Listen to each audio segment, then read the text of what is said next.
11, and if you are not doing your regular, if you've not been prescribed a regular Gayatri practice, then just do your regular mantra. No. Yeah, spend time on your mantra. And then at the end of the meditation session, do 3 more cycles of the full Gayatri. All right?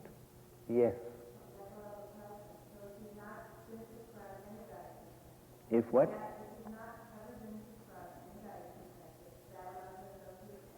Yes, that 11 is okay for anybody. No.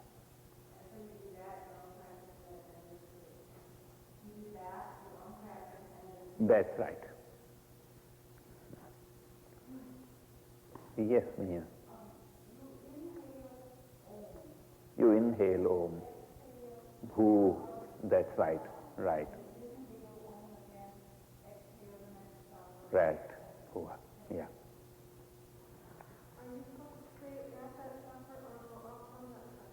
No, you go up from that chakra. Feeling of a energy moving upwards.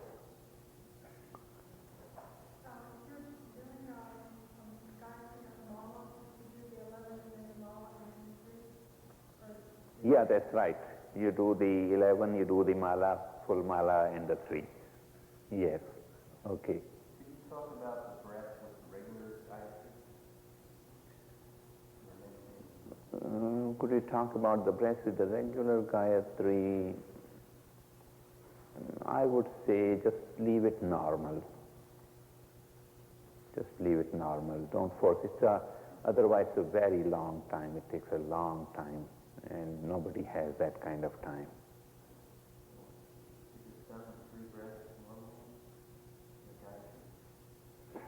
No, it has a different system, but don't bother with it for now.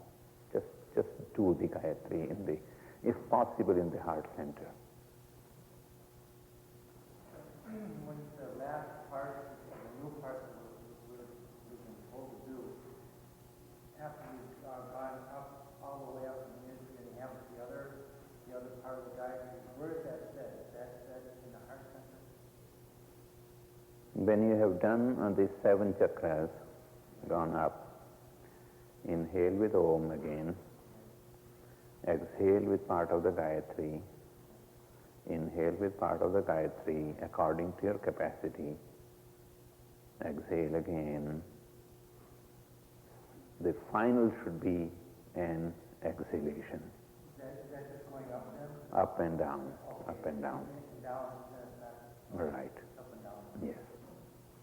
Yes, sir. Are you defining the cycle as 100 days repetition? No. The cycle was just one complete long Gayatri that I have given you. 108, Dirk.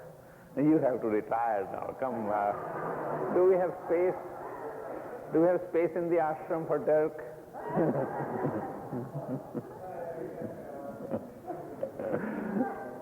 I'm glad at least somebody is ambitious. Yes. Another hand. When your lectures are full of the importance of doing our regular mantra, inhalation and exhalation. I'm home out. I'm blessed now. I only have so much time. I have that to do and the guys to do. I just don't. Yeah, you have only so much time. That is why I said do it within your capacity. What is the most important? Is your own mantra or the Gayatri? A little Gayatri is helpful. If you don't have time for 11, do 1. It establishes a certain link. That's all. Someday, sometime, Mother will be graceful to you and will provide the time.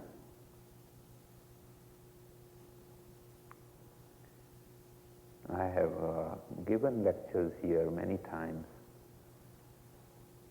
Meditation makes time for itself. If you know how to handle the relationship between meditation and life, your life can become easier so that you have more time for that meditation. Find ways to do that.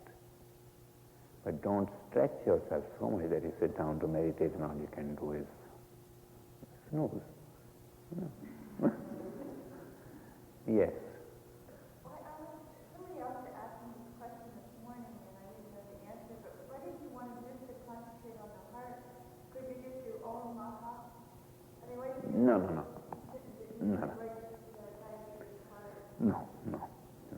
No. Either you do that whole system or you do the entire Gayatri in the heart center. Yeah. Mm-hmm. Earlier you said that when you do Gayatri, you should remember the Rishi, Shanta. Mm-hmm. Is there a process by which You just pay homage. That's all. Yes.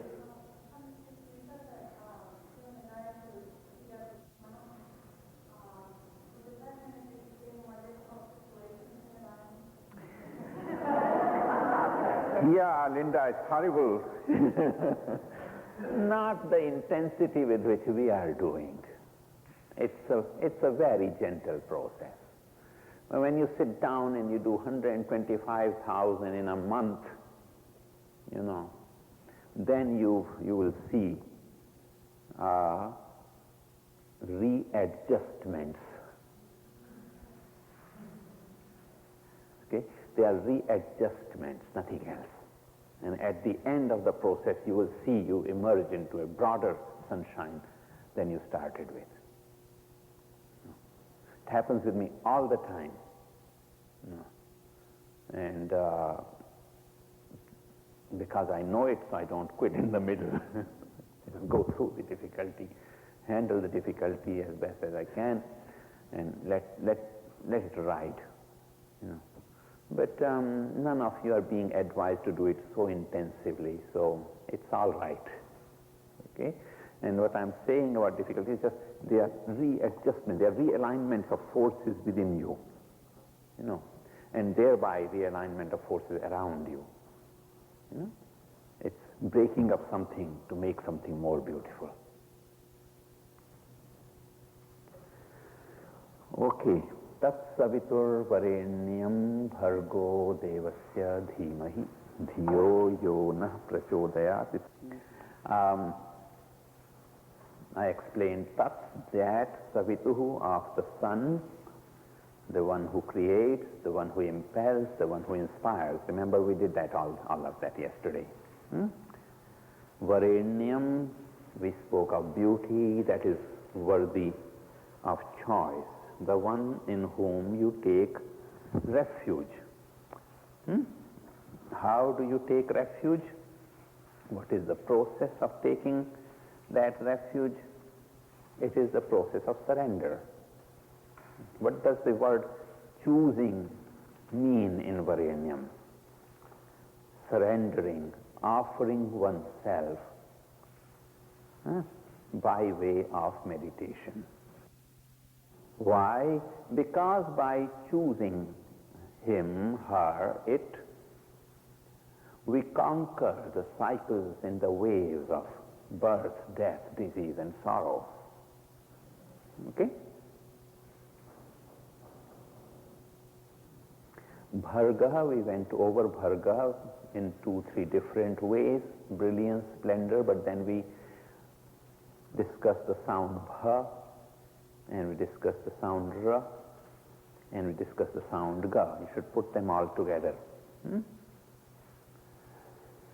The word Bharga also means that which burns, that which practically roasts.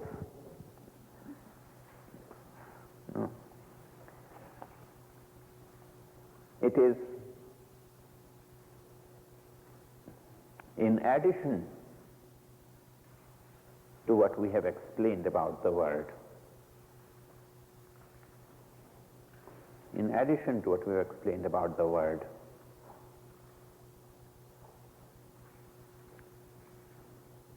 that fire of time which dissolves the universes at the end of its cycle of creation. That fire of time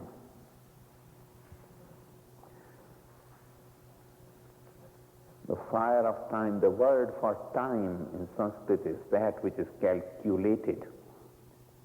There is a fire in all things calculable that burns them from within.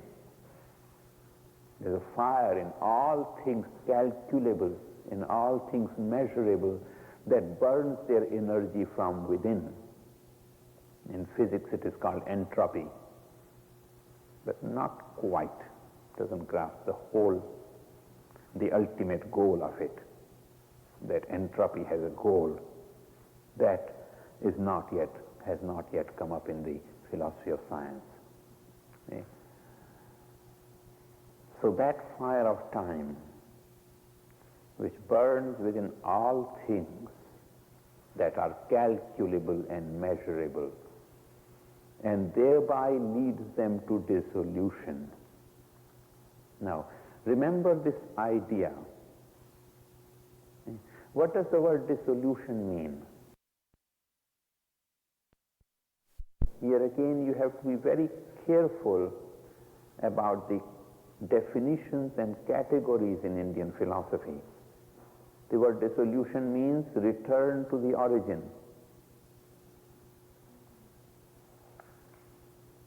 All things in their progression through apparent entropy are returning to their origins. A clay pot is destroyed. What does it mean? Have the molecules of the clay pot ceased to exist? No, it simply means that it has returned to its origin that was clay. A gold ornament is melted. The ornament's nature has been dissolved to return the object to its origin as gold. You follow? So when we speak of the dissolution of the universe, we do not speak of a return to chaos, but to an equilibrium which is the origin.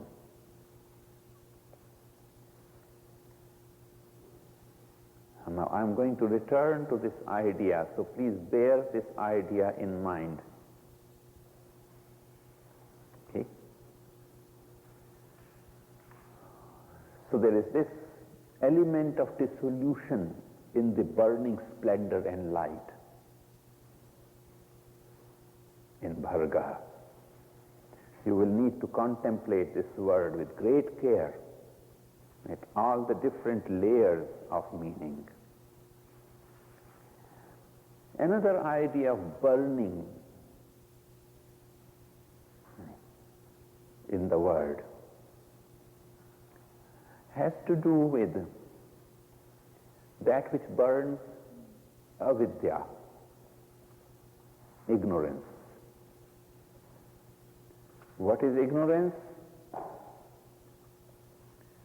When in metaphysics we use the term ignorance, what do we mean by that word? Those who have studied the Yoga Sutras, what do we mean by avidya?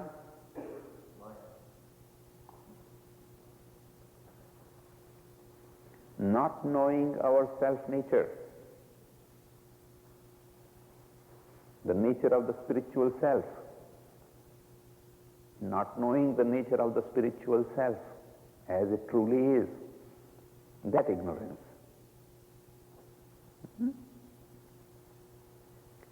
So Bharga is that splendor which burns that ignorance, and by burning that ignorance, it also burns the effects of that ignorance, the effects that it has on our being. What are the effects ignorance has on our being? Our limitations, our bondage, our becoming so incapacitated that we can barely think of the infinite power within you, our finitude. So all of these thoughts are inherent in the word bharga. It is then the fire of purification.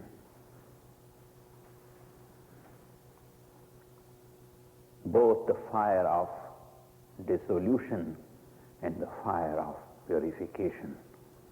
In spiritual matters, the two are one and the same.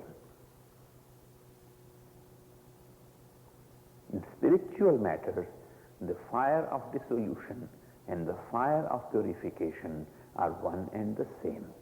Those who have studied the Sankhya Yoga philosophy with any kind of thoroughness would recognize this, because what does our purification consist of when we progress towards samadhi?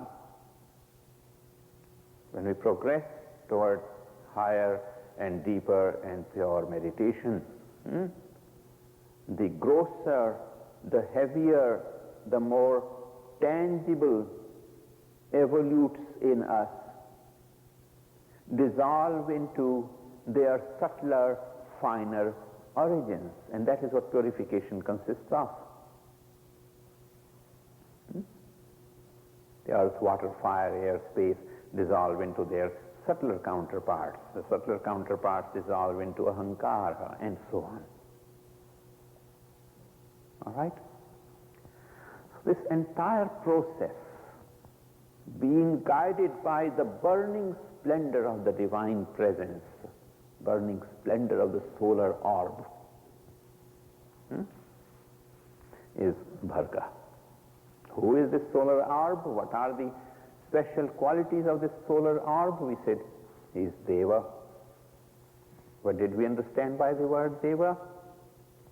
I gave you 8 meanings. You know, after I went from here, I remembered the Divukrida Vijigisha Vyavahara Jyoti Stuti Moda Mada Swapna Kanti Gatishu. The 9th, actually in the count, is 7th.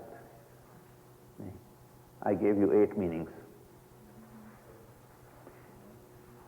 Is, believe it or not, it does not seem to fit with the rest of the meanings of the verb. Because all the other meanings have a sense of light and achievement and motion. But one of the meanings of that verb is sleep. Now what does sleep have to do with light? Pardon? No, 7th. Sleep.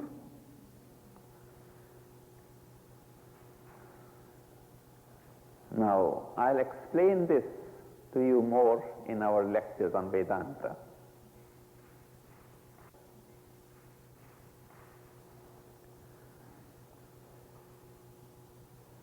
Sleep is again the process of dissolution. Sleep is that state into which the proliferation of varieties of experience ceases. Sleep is that state in which the proliferation of varieties of experience ceases, and all experiences dissolve into experiencelessness.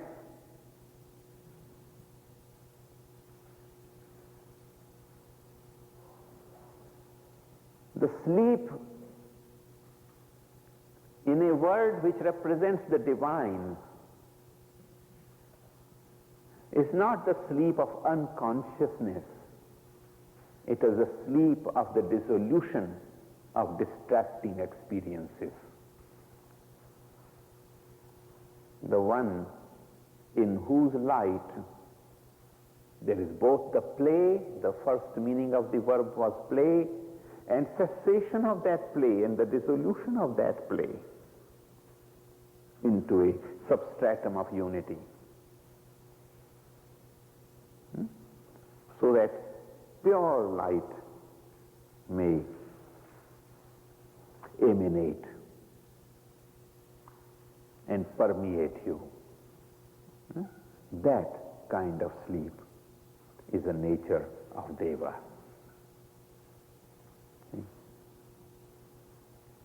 When we sleep in a bed called our mind, then it is a sleep of the comatose. It is the sleep of stupefaction. But when we sleep in the bed called God, so tat savitur varenyam bharga devasya. That bharga, with all the meanings we have given,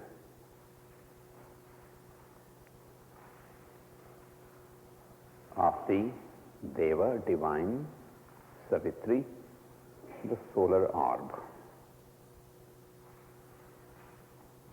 There is one meaning of Bharga that I have held back up to this point. We have spoken of the fire of time that dissolves. We have spoken of the fire of purification.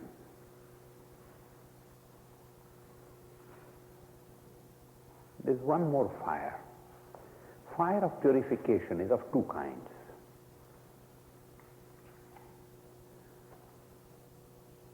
One is known as tapas, T-A-P-A-S, tapas. Your ascetic endeavor, your intentness by which you purify yourself, the process that occurs by your purifying your life. And there are many ways to purify oneself. One of the things that I find incidentally missing sometimes is that you people take too much of other people's sanskaras.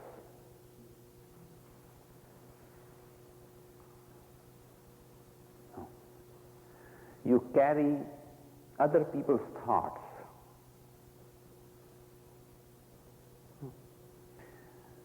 You have not learned the difference between love and attachment. You have not learned the difference between pity and sympathy and compassion. You see someone miserable, you cry, and you carry that cry within you. Someone who has detached love does not carry the cry, he leaves a laughter behind. That art of loving you have to learn. So you do not carry their sanskara of misery in you, but rather you generate your powerful sanskara and dissolve the misery that is around you and create a laughter there. Understand?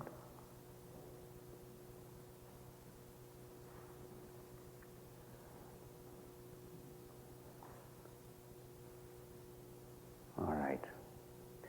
So the fire of purification is of two kinds.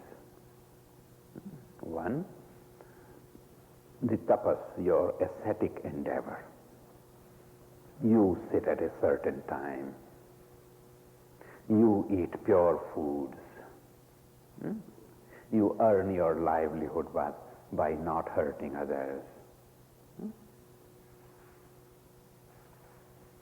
You keep your thoughts intent upon your goal, your purpose, and so forth.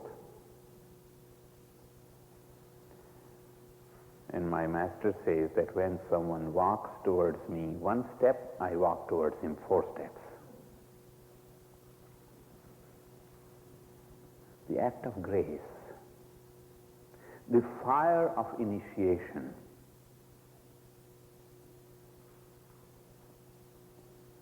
that is the other kind of the fire of purification.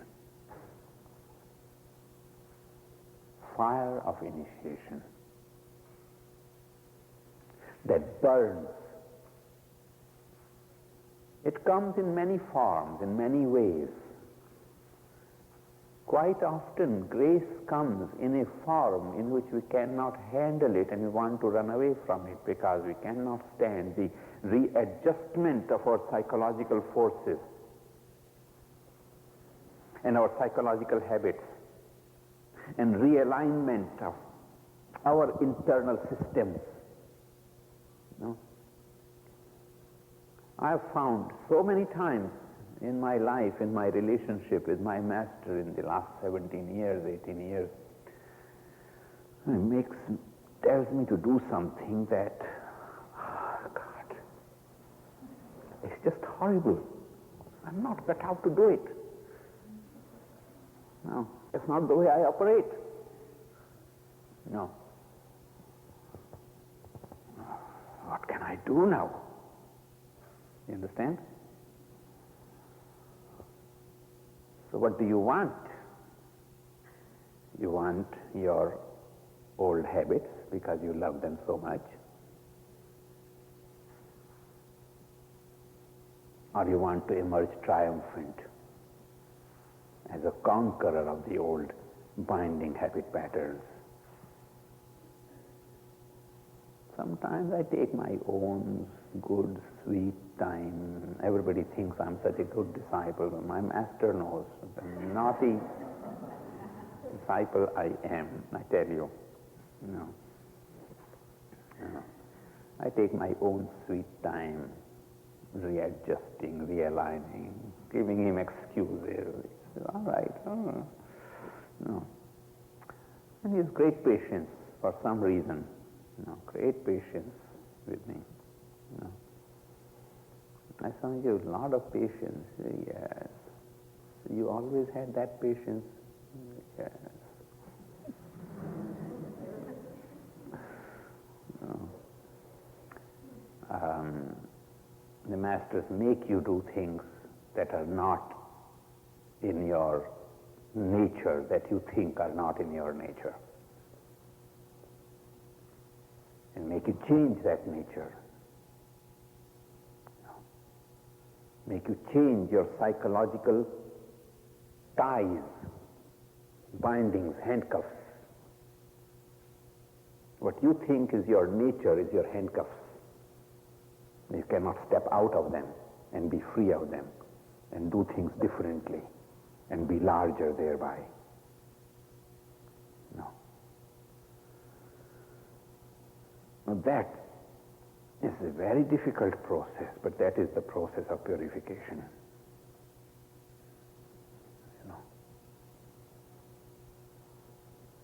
It's a process of purification.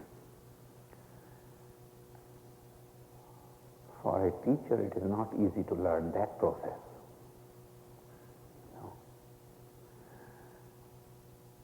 And then beyond that is the fire of initiation, in which the Guru actually produces some kind of a fire in you and burns your old sanskaras.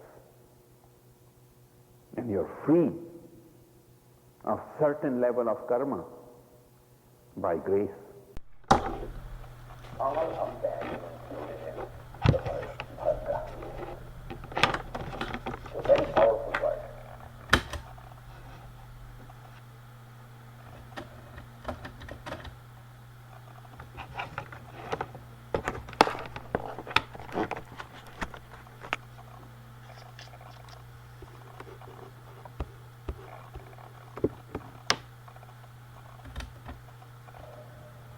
By grace,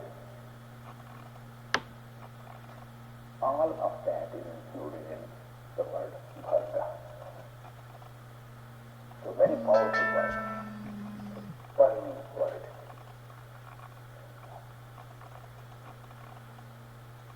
the word that makes you aspire to sit in the core of the sun. It's nothing short of that. And to take the heat and the dissolution that occurs if you were thrown into the core of the sun. Spiritually speaking.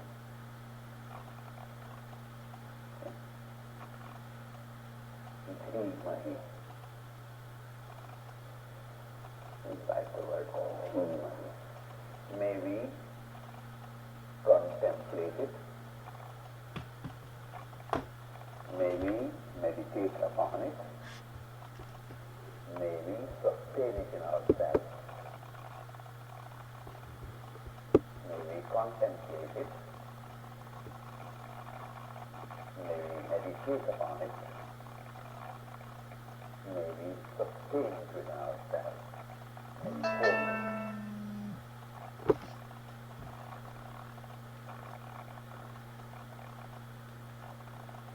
When we are given that fire, may we not dissipate it. Somebody says, you people have minds like seas. I pour into it and everything goes flowing down.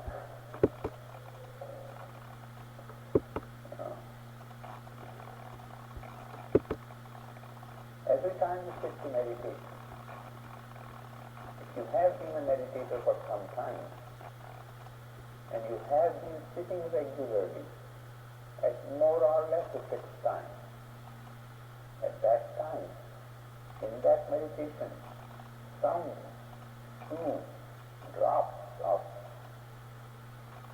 grace are poured into you. You get up, and fall to the feet.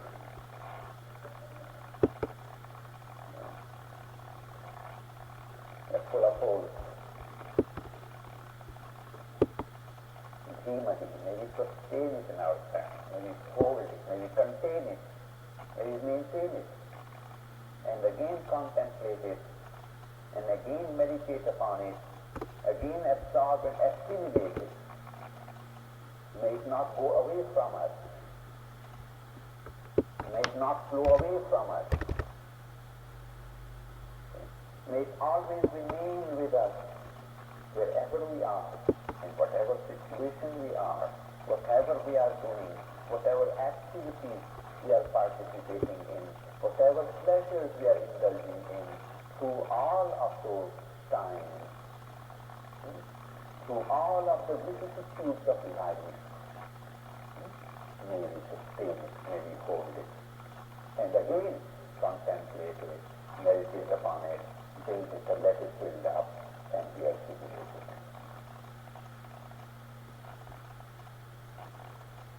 All right? Right. Yo nah prachodayat. All the words. Dhiyo. Next word. Yo means. Next word nah. N-A. A dot underneath the H. Pra-T-R-A. Dash.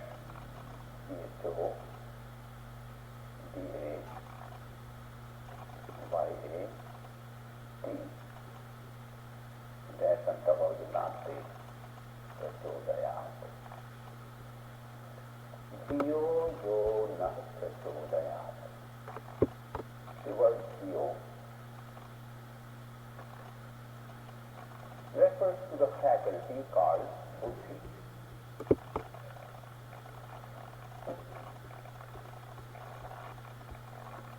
But it is also at a lower level translated as our vritti. The vritti, all the fluctuations of the mind. At present, the wheels of our mind have no direction. They arise at random. All kinds of waves at all different times waves of different sizes, different shapes, pulling us in a million directions all at once. The first process in the purification of our mind is that their energies should become channelized. Right?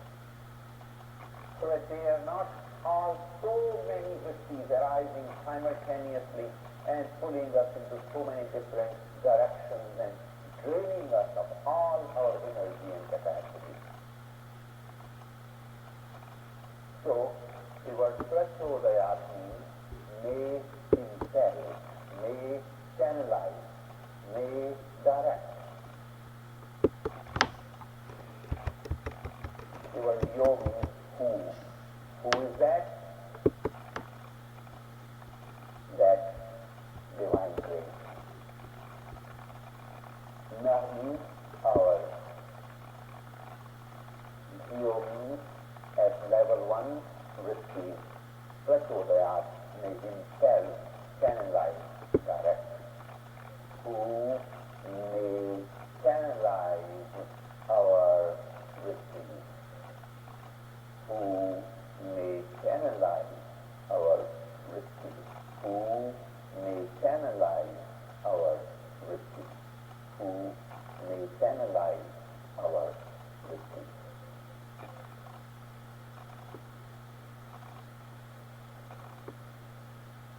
Okay?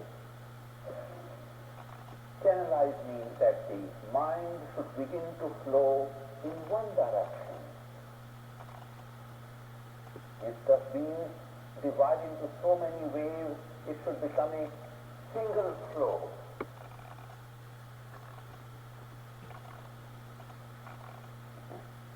We cannot benefit from that grace. We cannot benefit from that grace unless our mind flows towards that grace. Unless we become its receivers. Unless the mind is flowing in the same direction in which the Guru's mind and the great God's mind is flowing. Otherwise, we keep encountering resistance to everything we want to do. People find so much resistance in life. Feels like everybody is there on the road to stop us from where we are going. Huh? Because our minds are not channelized. If a mind is channelized, the life becomes unresisting. A person can get into the thickest crowd and find his way over there without having to elbow anybody out of the way. He finds the opening.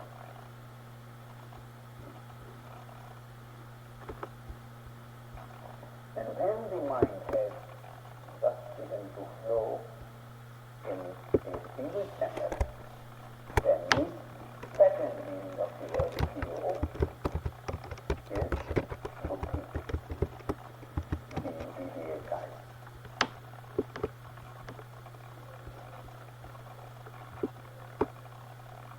Buddhi. Buddhi at a lower level is just intellect,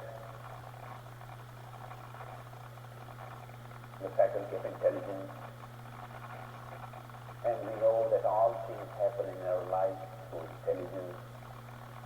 But here the word intelligence is not used in the sense of your IQ. IQ is nothing. I've told you how the dumbest disciple can sit down and expound the master's philosophy to his best disciple. It's possible. It has nothing to do with IQ when you speak of the thing.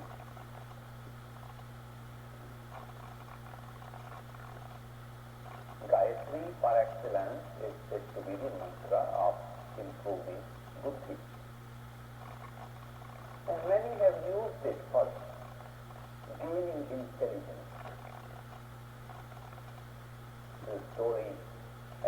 use that intelligence, apply it wherever you want to apply it. You can become a great scientist. Actually, people in India, little children, school children, when they go to sit for an exam, before they do the exam, they recite the Gayatri.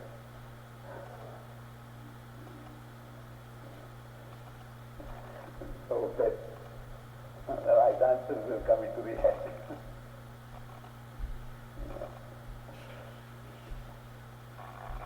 There's a story of a young boy who lost his eyes in smallpox, and his stepmother treated him very badly, and finally left his house as a young boy in the last century.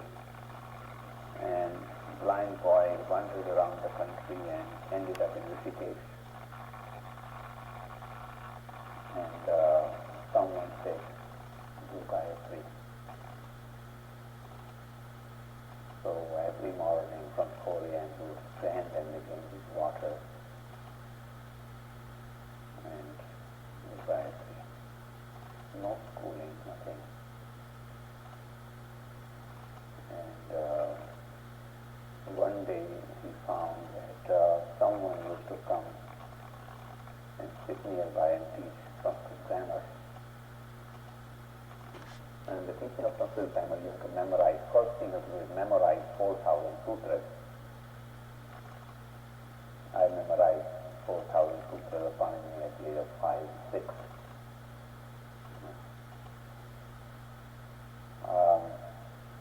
So he found that after his session he was listening to somebody teaching somebody.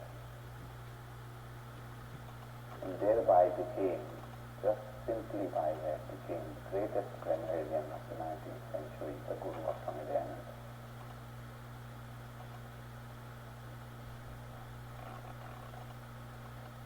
So people use Gayatri in India just for sharpening their intelligence. An ulterior motive, but worthwhile nevertheless, for improving memory. You know? When I don't have a capsule into which I can fit it and give it to you here, swallow it. You know? These things require sadhana, they require tapasya, they require an aesthetic intentness. You know? But in yoga, we use the word buddhi for something far beyond intelligence.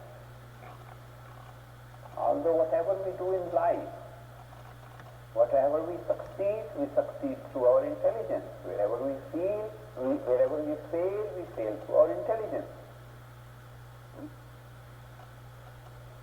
So that the mantra is a mantra of glorifying, first channelizing the mind's energies.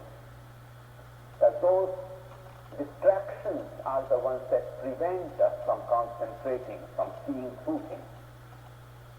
Then, when the mind has become channelized, has become to center, has become inclined, then your intelligence improves. That you apply your intelligence in a manner whereby life becomes easier for you. Your paths are not blocked because your visions are not blocked. Your paths are blocked in life because your visions are blocked. That's why you think, I'm not seeing my way. There must be a way, but I am not seeing it. Because the mind's distractions have made our vision opaque. Sharpen your seeing faculty and your path will not be blocked.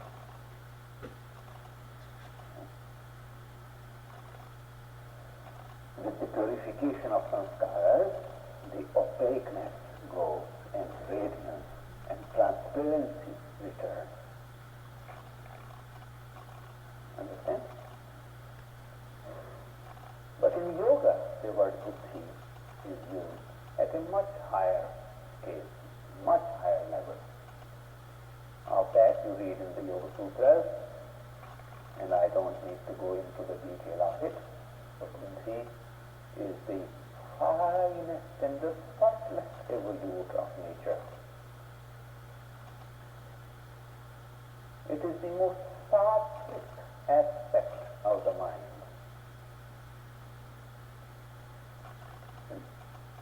It is that into which the reflection of the pure Atman falls.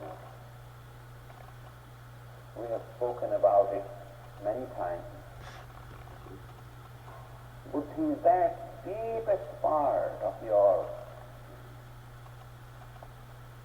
personal awareness, personal consciousness, into which the radiance, light and illumination of pure Atman reflects.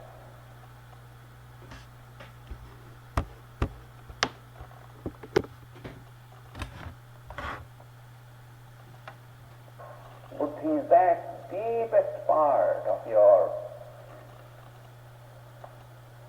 personal awareness, personal consciousness,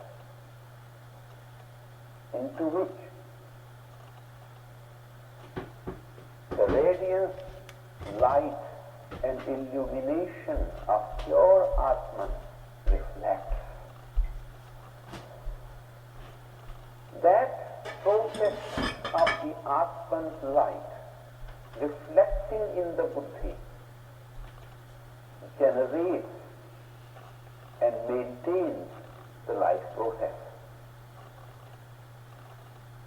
Your body is nothing. The subtlest part of your personality is that Buddhi, the finest, the most sattvic, the purest part of the mind. So pure that it can be in close proximity of Atman, the pure spiritual self, soul if you will. And therefore, as sun reflecting, since we are talking of the solar orb, like sun reflecting in a pure crystal mirror, the light of Atman, the spiritual self, reflects in Buddhi. And thereby this personality becomes conscious. Thereby this personality becomes alive.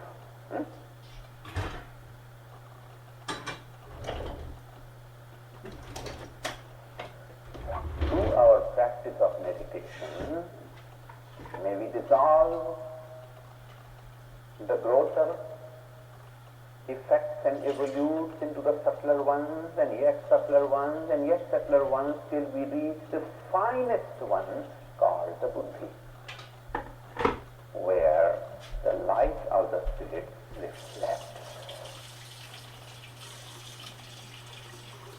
When we are in communion with that spiritual light, the intellect of the dumbest idiot shines.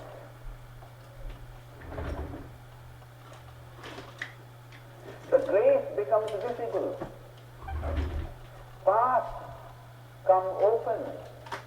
Doors that were shut are no longer shut.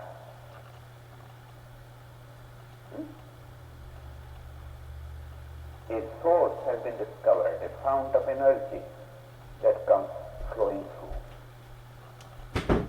The prayer here is for the purification of that Buddhi.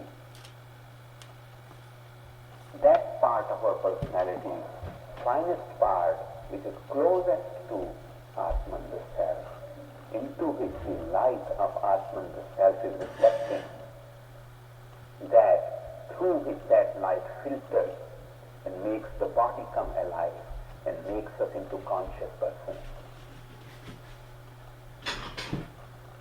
And if we can come and dwell there, then we are face to face with Atman the Self. We then see our true face in the mirror of Buddhi.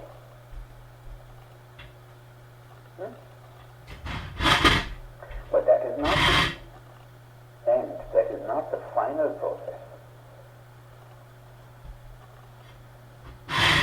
We understand at different levels of meaning. You have the conquest and the purification of different levels of your personality. When you do the intensive practice of Gayatri, the Gayatri works at that level of your personality. And that is why from within you it creates such realignment of forces.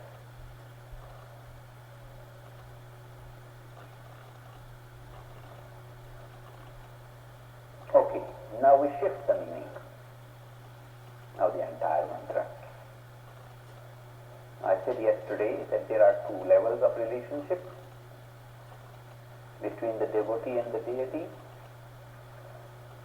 In one, the devotee is meditating upon the deity so that there is the meditator, the process of meditation, and the one meditated upon. Right? That is still in the world of duality.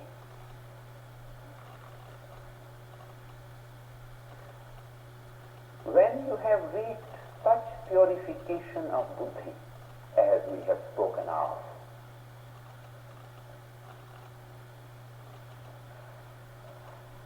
then the true philosophy of Vedanta comes into play.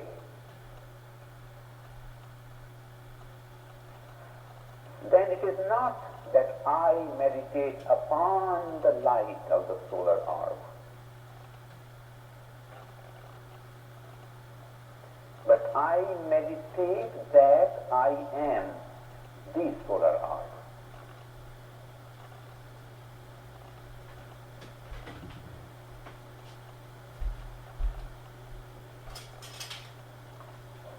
The same one, the same light which is a light in the sky is a light within me.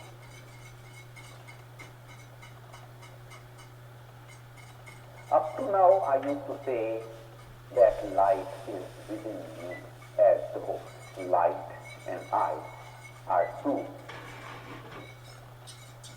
different entities. One the container, me, and the content, the light. Right?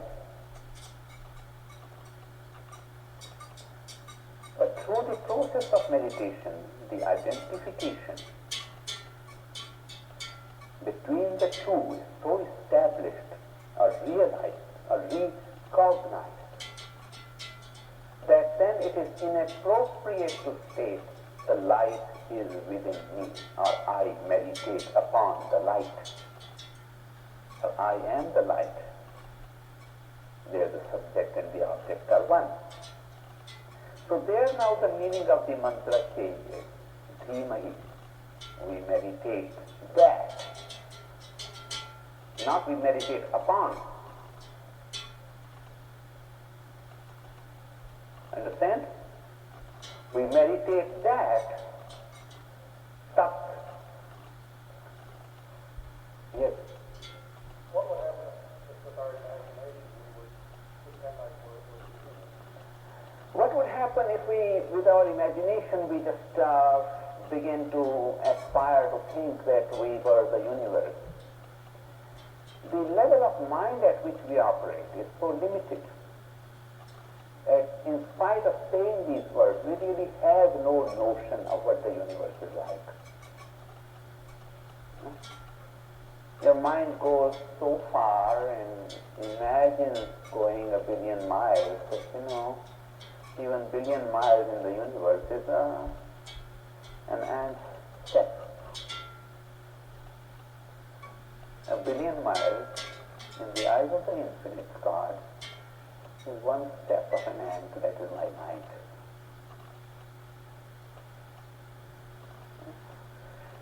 No, we cannot grasp it with our conscious mind.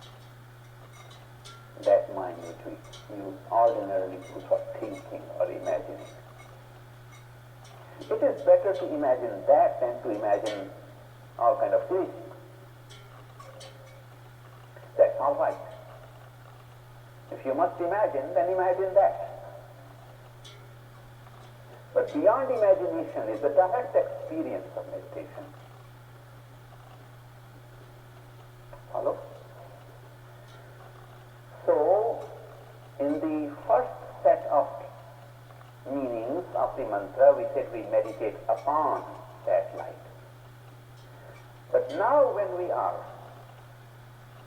reaching our goal, we meditate, Dhimahi. What do we meditate? Just that. What is that?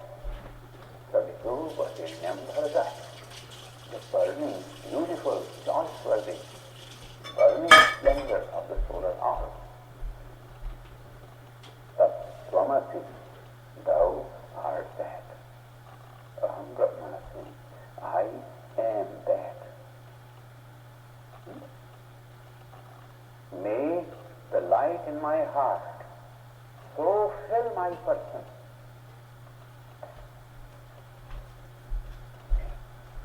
that I become the light. And that becoming is my meditation. Being that is my meditation. Then my meditation is not on the nature of light in some other, something exterior to me, to some God over there, somewhere in the sky. Then my meditation is simply my self-recognition, my awareness of myself, who am light, who am that splendor, who am the very burning splendor, who am the one in whom all of the 9 attributes of Theos, divine, Deva, are manifest. Then it is within my power to inspire, to impel, to create, to generate. And I become the progenitor. I become the solar orb. So, first level of translations that we have given deals with the process, and this final one expresses the experience of the goal attained.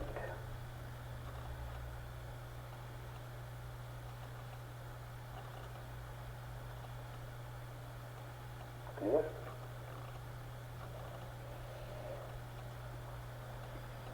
In the text on Gayatri and in the tradition, each syllable of the Gayatri is given certain powers. Of that, later, let's ask a few questions.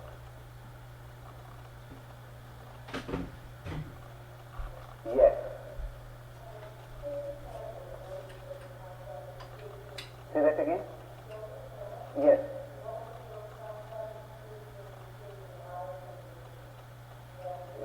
Between an artist and a mystic.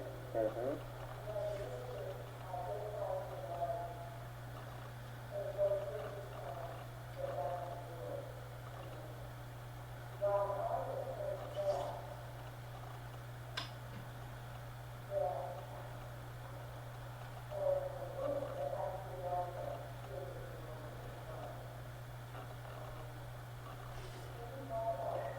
The question asked is that Joseph Campbell, in one of his works, differentiates between a mystic and an artist. The mystic identifies with the light and turns his back on the world. The artist experiences and enjoys the beauty and expresses it right within the context of the world and maintains his relationship with the world. I'll answer this first, slightly indirectly. Someone once asked the great Mahatma Gandhi. Babu, father, are you a saint or a statesman?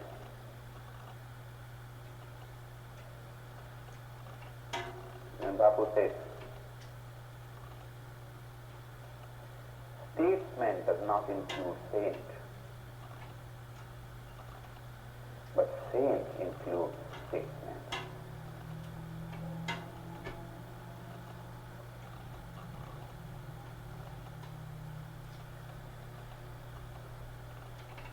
If you are in a society and a tradition in which art has been divorced from mystic experience, you make these distinctions.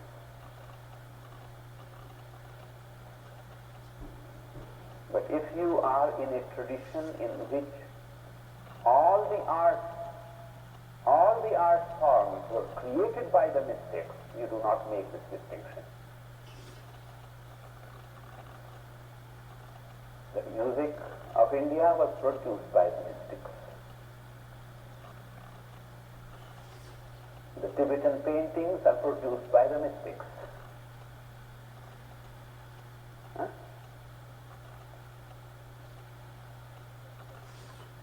One saint sang 10,000 songs in praise of the Lord. Mystics alone of all living beings truly comes face to face with the world and infuses the world with the spirit of his mysticism through all kinds of art forms. Because in his compassion and knowledge, he is so intent upon sharing his vision of reality with the world that he has to find all kinds of forms which the others will recognize and to which others will respond.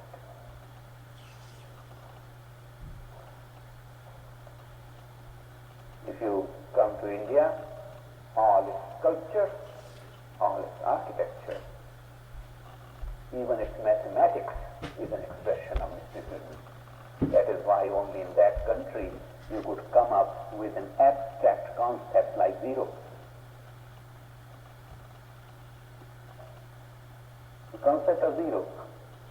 It's a nothing. And the same word used as ultimate reality in Buddhism, shunya. Shunya is the word for zero. Because what they experienced, they translated into mathematics. And saw all the numbers in relationship with zero.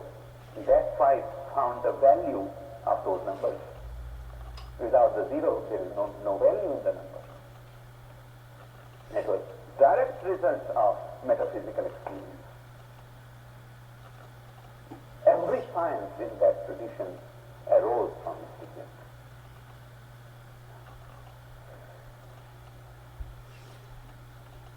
All right? Yes, Dirk.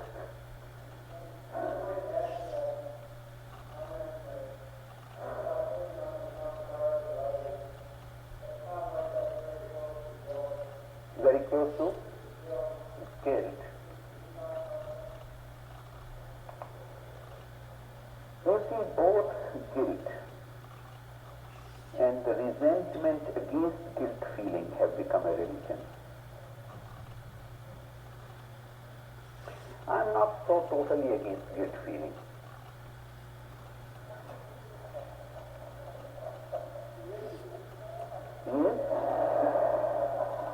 I used to be. No, there is a positive aspect to it of recognizing one's failure with the intent to improve, reform and change.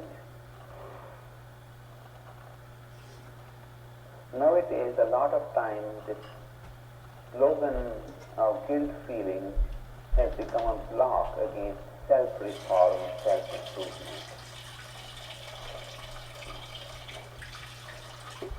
So, in a positive way, simple recognition of one's littleness is a first step to progress.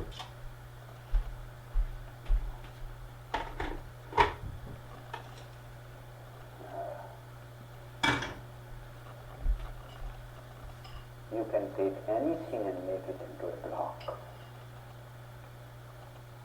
People make their family love into a block against loving the rest of the world. People take their patriotism and make it a block against appreciating all the nations of the earth.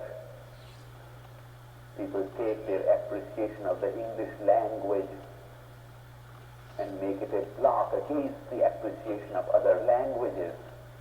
You can take anything, any virtue, and make it a block. No? Because we are opposing that religion of guilt, so now we have made that opposition also into a block. But there is an element of washing oneself, cleansing oneself, and saying, no, that part I did, no, that wasn't quite to my highest standard. Let me do it differently next time. Then it is not a block. Go ahead.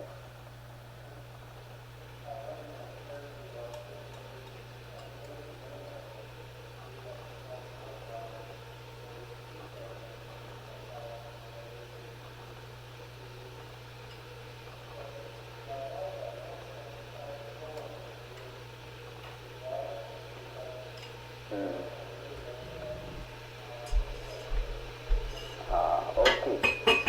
Yeah. That's a whole different weekend, I'm sorry. In the theory of language, in the philosophy of language in India, they speak of meaning, that each sound has a meaning. Then the relationship of sound within a word produces a compound meaning. Like the word man, the M has a meaning, A has a meaning, N has a meaning. Compound together that meaning then produces the concept that is signified by the compound sound man. Then the meaning of those words again compound into phrase meaning.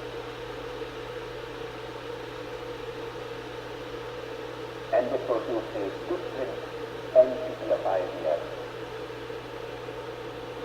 And then the combined phrases in a sentence produce another set of meaning. And they are again like layer upon layer upon layer of meaning. What I have done in this weekend is cut through the in-between processes, and I have done just the syllabic meaning and then the whole sentence. And the in-between steps I have had to omit. Okay? But I did touch upon it a little in the little mudra dance I did yesterday. But of that another time. But you can take the different segments and understand them independently. Satsa Visurvarenyam. That of the solar orb is worthy of choice. What does it mean? That the nature of the solar orb is the one that we should surrender upon. That being so, Bhargo Devasya Dhimahi, we meditate upon the burning brilliance. Dhiyo Yona Prachodaya, who may inspire and impel our intelligence and our buddhi.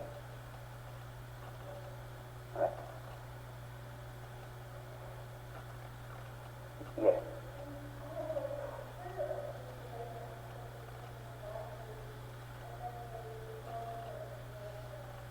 Between the Lord's Prayer, you can contemplate and find the relationship.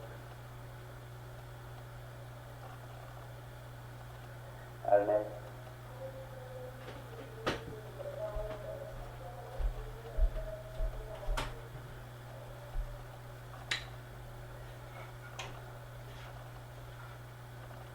can recite with me as you have recited before. Tatsaviturvarenyam, Tatsaviturvarenyam, Bhargo Devasya Dhimahi, Bhargo Devasya Dhimahi, Dhiyo Yo Nah Prachodayat.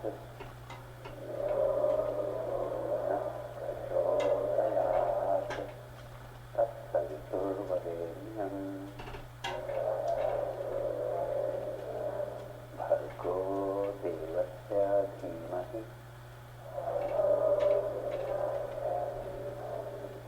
Dhiyo Yo Nah Prachodayat.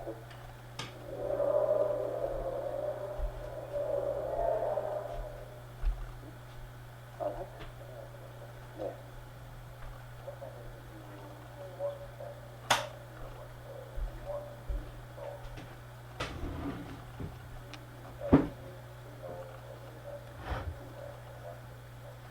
The mantras are actually recited in a certain, I don't know anything about music, but they are recited with certain accentuation.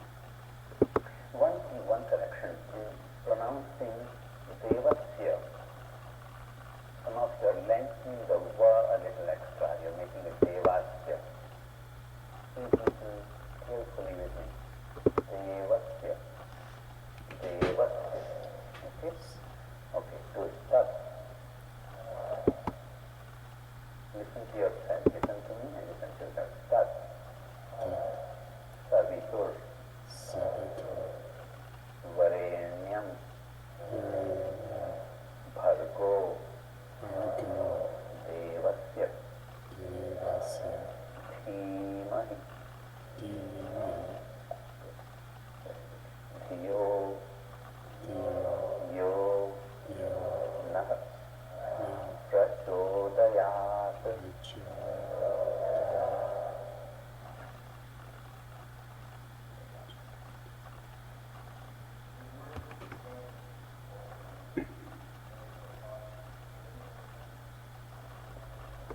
Hold it.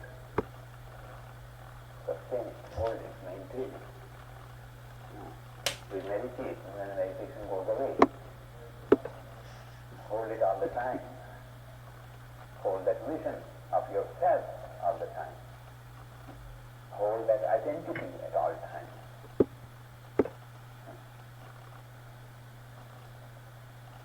All right. I want to thank you all. Sit.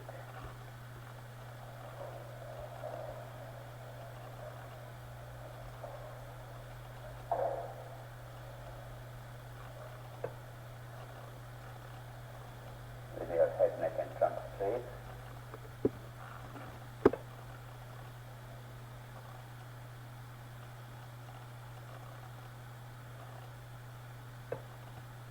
Be aware of yourself from head to toe.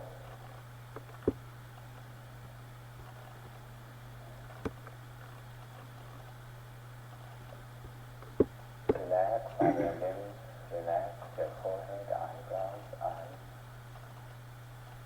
Relax your cheeks, jaw, corners of your mouth. Relax your skin, relax your neck muscles, relax your shoulders. Relax all the way down to your fingertips.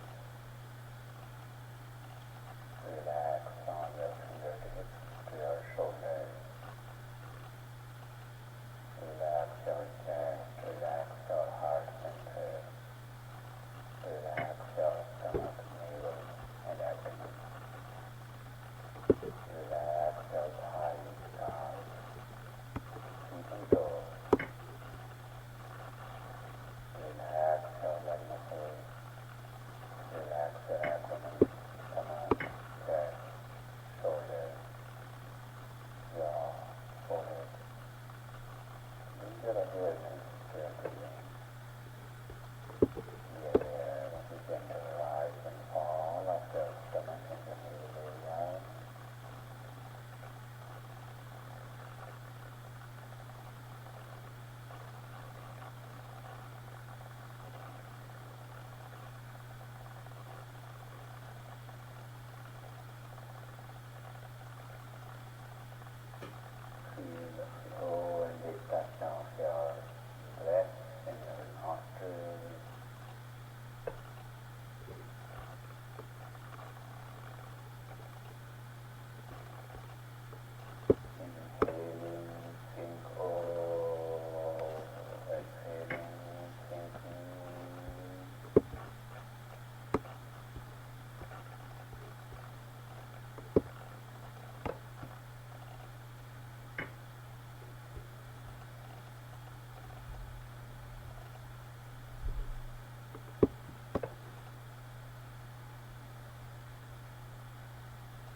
said it again and again.